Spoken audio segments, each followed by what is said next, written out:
It turned out that Barry that wore the Claddagh ring that was in it, it just happened. It just that he wore it on the day and it was in it and it was turned in and kind of to show that it was his heart was taken, and it was just a really it made it really Irish. But his dad had passed away about 10 weeks before that, and his mum had bought his dad that ring 26 years beforehand as a kind of a token of their love. And before he died, he said, passed on the ring and says, here, you go and find who you're happy with. And that story wasn't even, I didn't have a clue of that when we did it. And that only kind of came out in the couple of weeks afterwards. And that's why we called it the Claddagh Embrace, because it was kind of to go with that.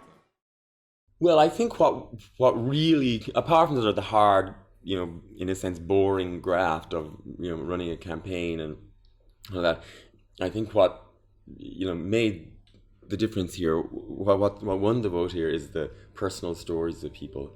And not just the ones that told personal stories in a very big platform, but the individual personal stories.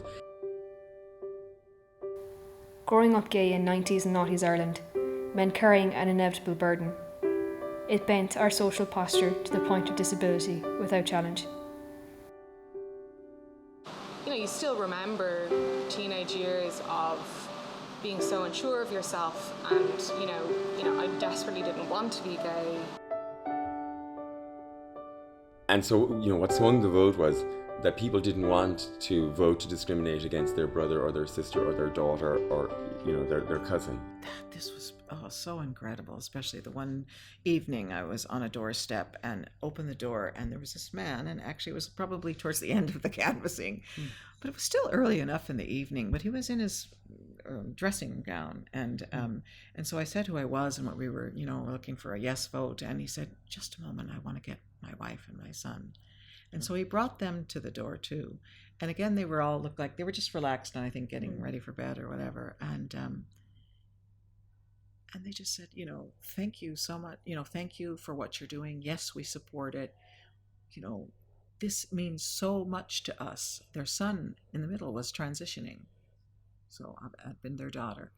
And I was just overwhelmed, really, because what I was overwhelmed with was their extraordinary love for acceptance and affirmation of the journey of their child, and how then much that would touch into, what's going on really throughout the country in terms of the referendum campaign. And of course, that story could be maybe not necessarily in terms of the trans issue, but multiplied a million times throughout the country. That's what was going on.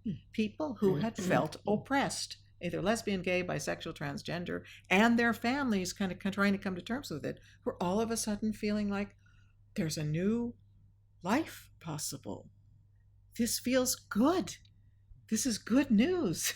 It wasn't a protest. It was a search for recognition and affirmation and love. And I think that those kind of moments were the ones that were not just personally affecting, but they were politically affecting.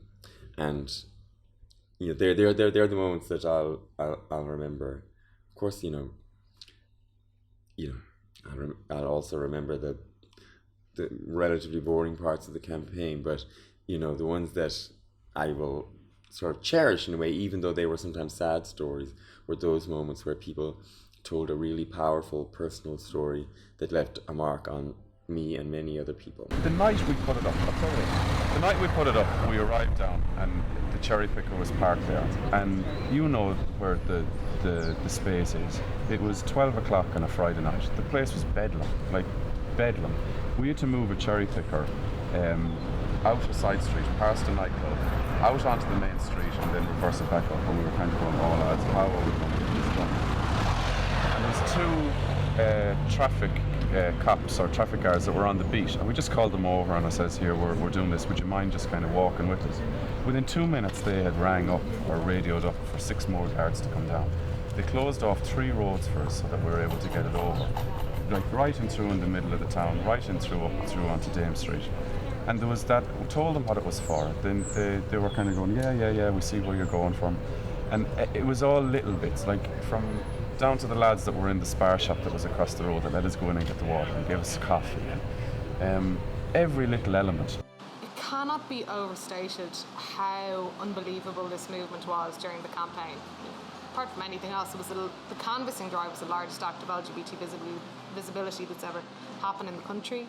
But the coming together of people and the raw people power and the driven grassroots movement that was so DIY, that was so organic, that was so it was just actually, like, I know this sounds a ridiculous thing to say, but it was actually beautiful. Like, it was beautiful to see so many people taking it upon themselves to march on the streets and ask people for something. That is absolutely at the heart of the matter. And I think that is what is really quite different about this whole campaign. It started and is rooted, if you like, in a relational context. And we never ever paused or hesitated to speak about love. That our love absolutely deserved recognition. And that it is in love, and it's in that interconnected love, that people can become extraordinary.